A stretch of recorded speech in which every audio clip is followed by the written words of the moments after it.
Hey guys, welcome back to Magic TV. Craig here. It is Sunday at 12 o'clock, which means it's time for a Q&A, where I kind of answer all of the questions that you've left me this week. And once again, thanks very much for supporting the channel. Thanks very much for subscribing. I really appreciate it. We've got some awesome questions this week. So we're going to start straight off with the first question. So the first question is from Mr. Harmon. I think you win the award for the most questions asked during the course of this channel. I think you ask a question every week. Thank you, buddy. And the first question is, how many tricks should be in a set? And the answer to that is it really much depends on the set. It depends on what you're doing. Like, is it a parlour show? Is it a kids show? Is it a cabaret show? Is it a stage show? Is it close up? Is it walk around? Is it big tables? Because all of those factors kind of dictate the size of the set that you're going to do. If you're talking close up, right? So if you're talking close up, and specifically walk around magic, I tend to, and again, it's really down to the individual. Like, I prefer one routine or one or two routines that have multiple moments of magic in it. So if you've seen me perform the card under box routine, I love card under box because there's like about 12 moments of magic, and I perform that a hell of a lot because I can stop that routine whenever I want to. So if I'm working like a corporate event, or I'm working in a restaurant and I've got like I know that at some point I'm going to be interrupted with food. Let's say I'm doing sort of a table sign, I'm going to be interrupted with food. I love the fact that I can do a routine and I can stop it at any point. You know, if the card's gone under the box like 4 times and then I have to stop it, that's not a problem because they've still seen some magic. If you're doing a routine that's got a really long build-up and a really long build-up for one moment of magic at the very, very end, and you have to stop it halfway through, well, you've only got 2 options. The first option is you carry on, which is next to impossible at most events. You know, well, they're going to get distracted at that point. If you're a wedding or a corporate event and the waiter's trying to put food down on the tables and people are going, oh yeah, the soup over there, that's mine. I'll have the soup. Oh, right. And you can't carry on performing. It's almost impossible. And so if you take a step back and wait for the food to come down, now you're being rude because you're trying to perform while they're eating, and that's not going to work either. So you either try and perform while they're eating or while the food's being served, or you walk away and they haven't really seen any magic because you've been building up to a moment that you were not able to deliver on. And that's why when you're working in a busy environment, a wedding, a corporate event, where you know at some point you're going to be disrupted or you're going to have to move away to another table, I prefer doing routines where there's lots and lots of moments of magic. Coins across is a great example. Card under box is a great example. Ambitious card to pocket. A lot of the Rubik's Cube stuff is a great example because even if you have to walk away, they've still seen a lot of magic. And I think that's a really important thing. And a lot of these things, when people are planning a set, they don't consider this. They think, right, what's my best trick to perform? I'll do that trick. That's my best trick. I'll do that. And that's fine and that's all well and good. But they don't think that their best trick might not necessarily work in that environment for a million different factors. And that's where the experience comes in. So, looking at walk around, I've got a lot of different options. Like I've got a big repertoire. You probably know that from all the different stuff that I do on Magic Live. I've got a lot of different, I can do 5 hours of performing with a pack of cards and not repeat a trick once. So I've got a lot of different directions that I can go in. But if you haven't got as big a repertoire, you really need to seriously think about what the routines that you are doing. And if you're going to do routines that are longer with one finale, like Invisible Deck, for example, I've seen people that do an Invisible Deck routine, and it's a 5 or a 6 minute build-up just showing that that card is turned over in the middle of the deck, and that's all well and good, unless you have to leave early, in which case you either rush to the ending, like I say, or you abandon the trick. So, for me, and again, the other factor that you've got to bear into mind is how busy it is. And so what I mean by that is I've been to corporate events where I'm there for like an hour and a half, and I've literally, no exaggeration, had 700 people. And the bookers said to me, we want you to get around as many people as possible. And I'm like, there's 70 tables here, and I've got an hour. Who do you think I am, the Flash? But, you know, at that point, I'm very quickly doing one quick routine per table, and it's going to be something really visual so I can grab their attention. I'm going to be in, I'm going to be out, I'm going to do the next table. And my goal is to go to all the important tables and just try to cover as many tables as I can. Then I've gone to events where there's been like 3 tables and I'm there for 3 hours and it's really awkward, and like, yeah, we love magic, we want you here the whole time, but there's only 20 of us, and it's like, oh my gosh, I'm going to have to repeat a lot of material here. I'm going to be constantly performing to the same group of people, and at that point you pace yourself and you need more material, and you can spend longer at each group because you're trying to draw it out, right? So there's so many different factors, it's impossible to say how many routines should be in a set. As a general rule, when I'm doing walk around, I'll do a set and there'll be maybe 2 or 3 tricks in there. But each trick has multiple moments of magic. And you have to understand it from a layman's point of view. And from a layman's point of view, they don't look at it. If I do card under the box, for example, so the card goes under the box again, then the deck goes under the box, then the card goes in the box, then the deck goes in the box, all this stuff happens, right? They don't look at that as one routine. They look at that as 7 or 8 different routines or 7 or 8 different tricks. So from their point of view, they've seen 7 or 8 tricks, right?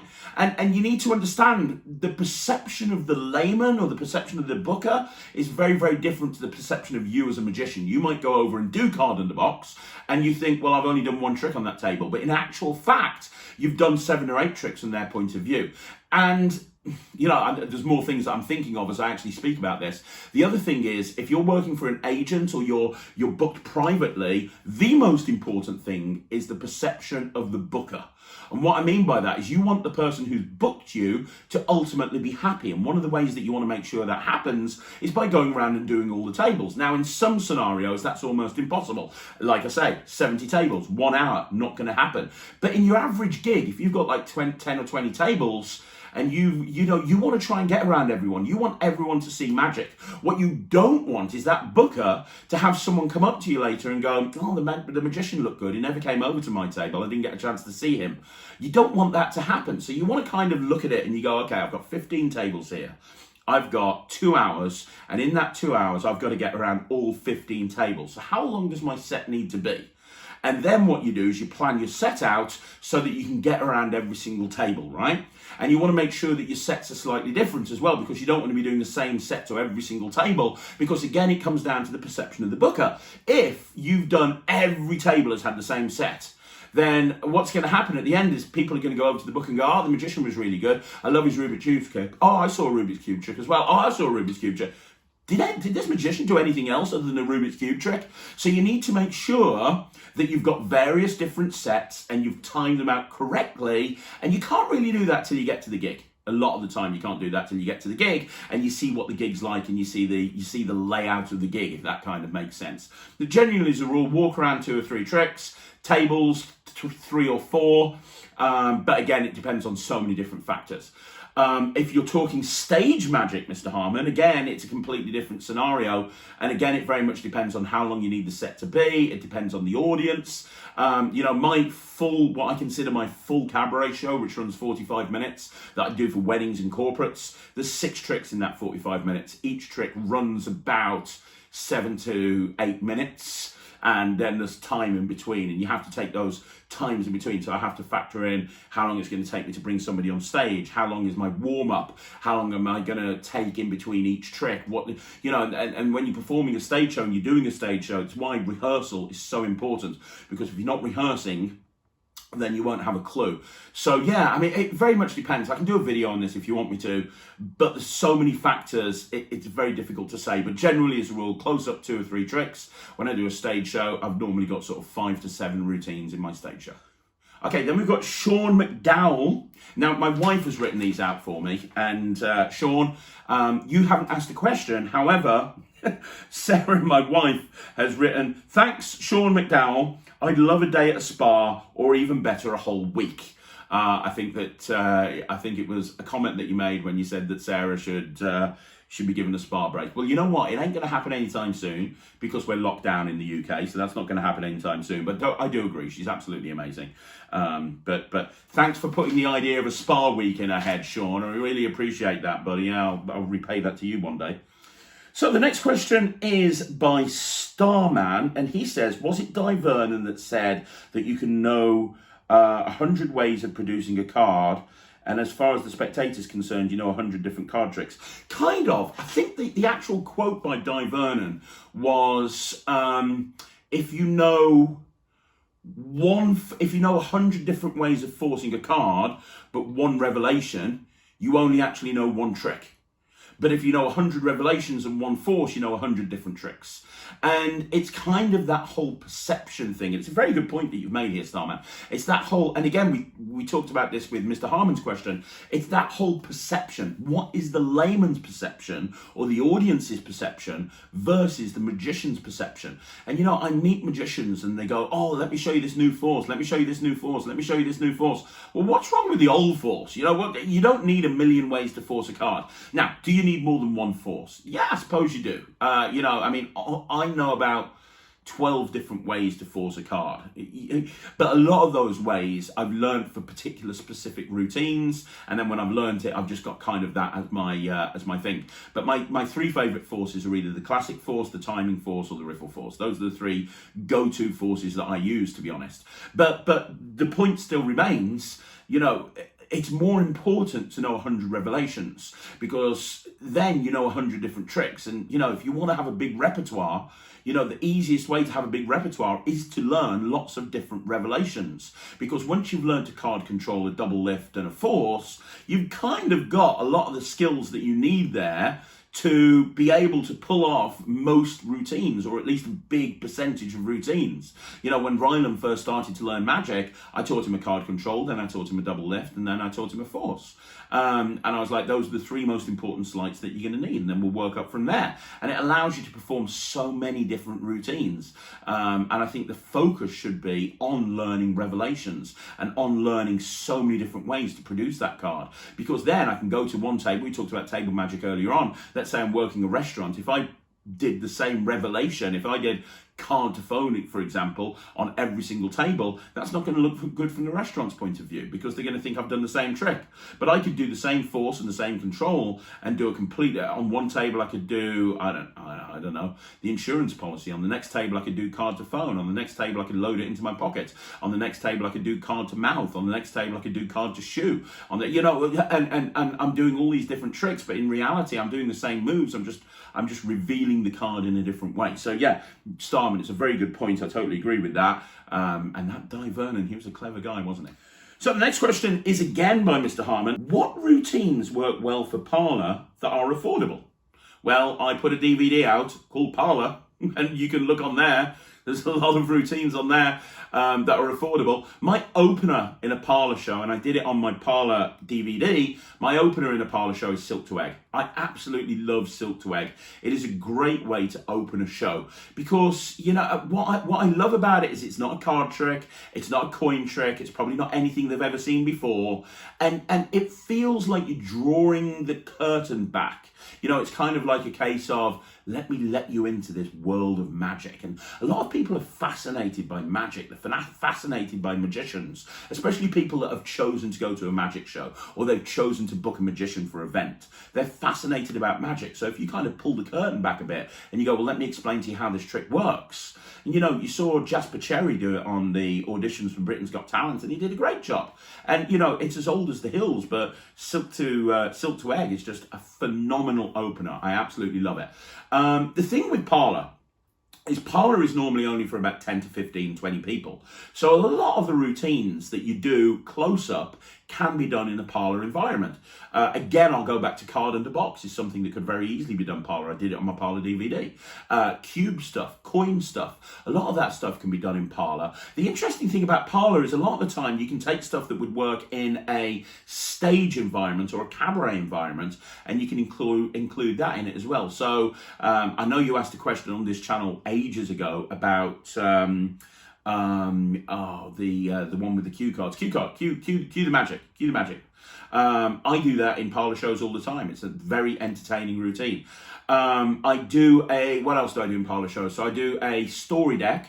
And the story deck is it's all based around chocolate bars. It's by Michael J. Fitch. It's called Life is a Box of Chocolates. I do that. I absolutely love that. But I use massive cards like this big, and I use really big cards that the audience can see from miles away. And that's such a great routine. I do that all the time.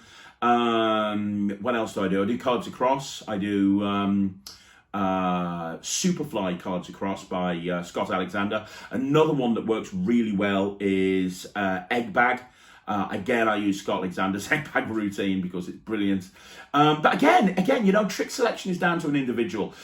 For me, when I'm on stage, I'm a comedy magician, so I do a lot of comedy magic. I'm more than happy to do stuff with bigger props, so you'll see me doing multiplying bottles and stuff like that. But also, I'm also happy to do more intricate stuff that's kind of more sleight of hand based as well. And I think that's the beauty about parlour shows, is that you can kind of do both. When you're on stage, you try to do something like Ambitious Card, it's not going to work. When you're doing close-up, you do something like Cue the Magic, it's not going to work. But with parlour shows, it's kind of that sweet spot where you can kind of do close-up and you can incorporate it into non-close-up, stage stuff. My favourite parlour routine, and I use this to close the Phantasmagoria show that I do with Steve Della. So for those of you that don't know, I do a stage show with Steve Della called Phantasmagoria, and we close on Bill Abbott's, I think it's called Impossible Prediction. It's an amazing routine, it really is. It might not be Impossible Prediction, but it's the one where it's kind of almost a confabulation. You've been asking people lots of different questions, and I kind of do a blind date thing.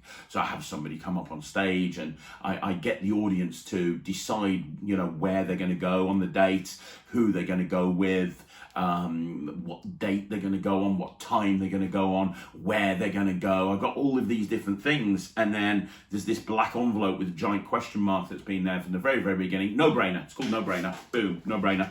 There's this envelope that's been here from the very beginning, and they open up the envelope, and inside the envelope I've predicted absolutely everything. Such a killer routine. Absolutely love it. No Brainer is how I close my parlour shows, and we close the Phantasmagoria show with it as well. So I highly recommend No Brainer if you're wanting to put a parlour show together. So the next question is from John Wick 460. Big fan of your films, Kiana. John Wick 460 asks, I saw the rant about magic clubs. Yep. What would you do if you were trying to create the perfect magic club? Well, I'd scrap the whole thing, to be honest, and start again. Because I think the problem with magic clubs, and go back and watch the rant if you want to, because I kind of go into it in great detail there. But the problem with magic clubs is they're very cold, they're very unforgiving, they're very cliquey. It's kind of new people turn up, and, it's kind of like, well, how do I approach these people? And everyone's there just kind of doing their own thing. It's very unapproachable. So the first thing that I would do is I would run a magic club a little bit like a networking meeting. I do a lot of networking. And when I go networking, the most important thing from a networking point of view is to make people feel welcome so that they want to come back. So I do that. I would actually have key people within the Magic Club that are almost there as meeters and greeters to take new people on, introduce them to people, get them involved, and get them really, because I think the lifeblood of any magic club is new people. We've all been there when we go to a magic club and we're all 95 years old and they're doddering around and they never show magic to each other, right? So the lifeblood is having new people. So I would make a big emphasis on getting new people into the room. I would bring it into the 21st century, because all of the magic clubs normally have an outdated website from the 1980s that just looks like it was created years ago, and they never update it, and it's kind of like, as a new person going into magic, why would you want to do that? So I would create a really cool looking website. I would put Facebook ads out there. I'd get people to want to come in. I would target magicians in that area, and I'd get them excited about coming into the Magic Club, right? And I'd be constantly having new people come in, and then I'd have meeters and greeters that are designed to give that person an amazing experience. So when they come, they want to come back, so that you're growing this Magic Club from 10 people to 20 people to 30 people to 40 people to 50 people, and you make it really, really vibrant. That's modernize the whole thing. Have it so that it's modern. I'd get rid of the AGMs. Okay, it's the AGM right now. Right, let's talk about what happened to Sybil last week. Okay, of course, Sybil hurt himself on his deck of cards. He's not going to be in for the next day. Get rid of all of that crap, okay? And I just make it about magic. That's why people come to a magic club. I am amazed at the amount of magic clubs that I go to, and I lecture at a lot of them, and nobody ever shows each other magic. They're all sitting there with the pint going, what have you done last week? Oh, well, I did this, I did this, I did this. No, nobody's showing each other magic tricks. Nobody. I would make it so it's almost like when you go to the Blackpool Magic Convention and you go into the Ruskin, everyone's showing each other magic tricks. Oh, let me show you this. Let me show you this. Let me show you this. Grab that really cool vibe. I'd make it like that. And you know what? I would massively cut down on the visiting lecturers that are coming in. You know, yes, a lot of people go to magic clubs because of the visiting lecturers. But you know what? I scrap that stuff. Let's have one a month or something like that. Because the problem when a lecturer comes in, A, it's normally a deal of them because they need to make money to go and do this lecture, so they're selling all of their products. But B, forget about the fact that it's a deal of them. The bigger problem is when there's a visiting lecturer on, the people turn up, they don't do any magic. They sit there, they watch a lecture and they leave. You may as well put a DVD on at home because you don't actually speak to anyone. You may as well grab Michael Amar's E.T. Mastercard Miracles Volume 1, stick it in your DVD player, watch it, and then what did you do last night? Oh, I watched a lecture by Michael Amar. Was it good? Well, yeah, it was great. You know, yeah, it was a DVD from years ago, but you got the same experience as you would have done going to a lecture because you just sit there, you watch it, and you leave. At least then, if you don't understand something, you can rewind it and watch it again. So less visiting lecturers, and instead, make it more vibrant, make it more exciting, make it so that people don't want to miss it. You know, I'm friends with Nemid Phoenix, and he goes, him and I go to a magic society. And you know what? Sometimes we just say, oh, let's just skip this week. We're not going to miss much. I want to make it so that you don't want to miss that. You don't want to, oh my God, it's a magic club. I don't want to miss it. Something exciting is going to happen. I'm going to learn something. Have it so that you have learning objectives. So when people come into the magic club, you find out, you have somebody who sits down with them. Right, how long have you been doing magic? What are you hoping to achieve by being at this magic club? What are you wanting to learn? Are there particular things that you want to learn? Okay, I want to learn coin magic. Oh, you do? Okay, no problem. Let me introduce you to Craig. Craig does a lot of coin magic. Hey, Craig, come over here. Let me introduce you to him. This guy wants to learn coin magic. Craig, could you speak to this guy about coin magic? Yeah, of course. Come on, let's sit down. Let's have a bit of a chat about coin magic. As opposed to what we get in the moment, which is just complete and total bollocks. Which is my opinion, which is why magic clubs are dying. Make it more inclusive. Get people excited to come back in every single week, and maybe do some themed week. So right, we're going to do the Magic Club's version of Penn and Teller Fool Us this week. We're going to have our most creative magicians. They're going to be taking the role of Penn and Teller, and you're going to try and fool them, okay? It's going to be for fun. Bring your own trick in. Let's see what we can do. Next week, okay, we're going to run Britain's Got Talent Magic Edition just for us, okay? So we're going to have a little competition. It's not going to be a magic competition, but we're just going to do it for fun. Now, okay, whatever it may be, there's a lot of stuff that you can do, but get people excited and make sure every single meeting there's time for people to get with each other, talk to each other, and more importantly, show people magic, which is ultimately what it's meant to be about.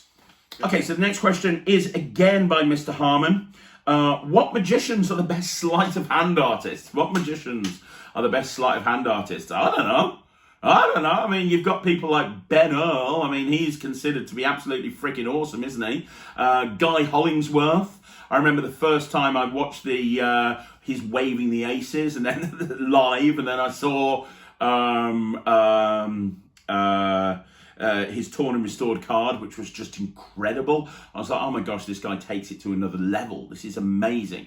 Michael Vincent is an amazing technical magician. I've seen Michael lecture a couple of times, and the stuff that he does is just, it makes your eyes bleed. It's like, dude.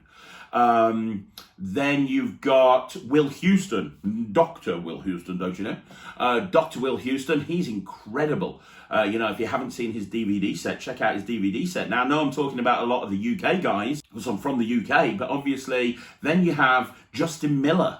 Justin Miller, I know me and Justin have got a bit of an interesting history, but let's be honest, the guy's got skills. I remember first watching Silver Dream that he put out through Illusionist years ago, and damn, I was never been so fooled so bad.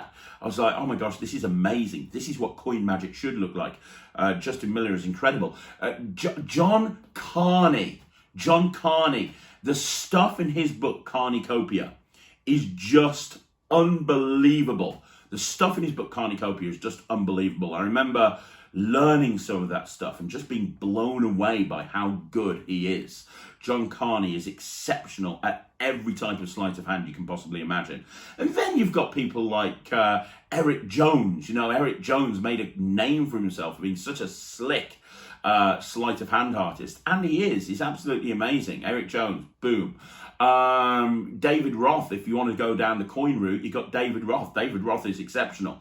Michael Amar, you know, Michael Amar is so good because he knows so many different things about magic. His cups and balls still to this day is the cups and balls routine. Then if we go further back to the greats that aren't with us anymore, you've got to talk about Tommy Wonder. You know, if you haven't read the books of Wonder, you have to. If you haven't seen his 2-cup cups and balls routine, you have to watch his 2-cup cups and balls routine. Then you've got Pat Page, who was my hero when I got into magic. Pat Page was the man.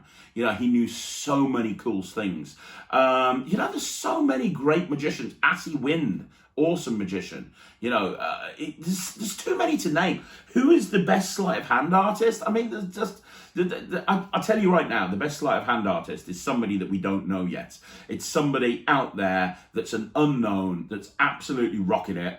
Probably some like 18-year-old that's just doing stuff that makes people sick, and is just absolutely killing it. You know, look at Josh J, for example. Josh J is phenomenal. Look at all the success that Joshua J has had. I remember when he was a kid and he brought out the Magic Atlas.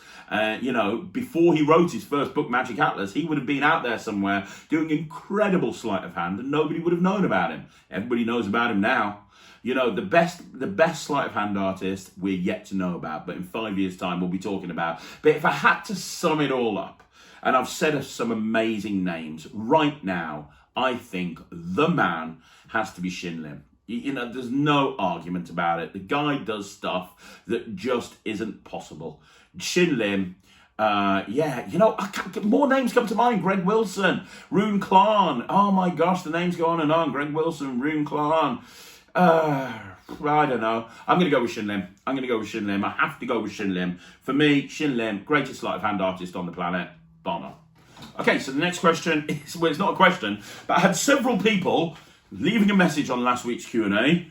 You didn't answer the question about how to get 1,000 subs on YouTube. And no, I didn't. And I did say to you, it's because it's such a big subject. It is such a big subject. Very difficult. I'm studying YouTube all the time. Like I said to you last week, I'm not going to repeat myself. I am actually in the middle of scripting a video on how to get 1,000 subs on YouTube. For magicians, how a magician can get 1,000 subs on YouTube very easily, and how to get 4,000 hours of watch time very, very easily.